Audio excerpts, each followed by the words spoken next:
আমরা না জেনে কারো ব্যাপারে ট্যাগ লাগাবো না।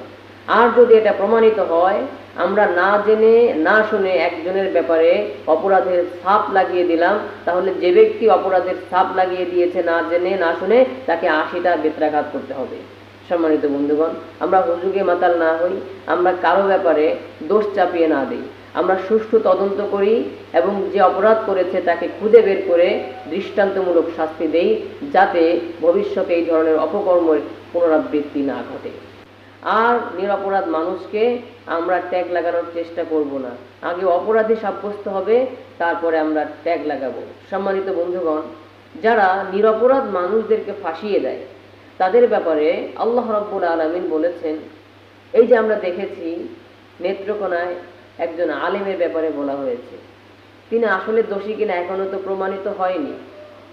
যদি দোষী হয় তাহলে তাকে শাস্তি দিতে হবে, আর এর বাহিরে অন্য যদি কেউ দোষী হয় তাহলে তাকেও শাস্তি দিতে হবে। এক কথায় যে দোষী তার শাস্তি নিশ্চিত করতে হবে। আমরা না জেনে না শুনে কারো ব্যাপারে অপরাধের ট্যাগ লাগাতে পারি না। আল্লাহ তাআলা বলেছেন, ওয়াল্লাযীনা ইয়ারমুনাল মুহসানাতি সুম্মা লাম ইয়াতু বিআরবাআতি শুহাদা ফাজলিদুহুম 80 জালদা ওয়ালা তাকবালু লাহুম শাহাদাতান আবাদা ওয়া উলাইকা হুমুল ফাসিকুন।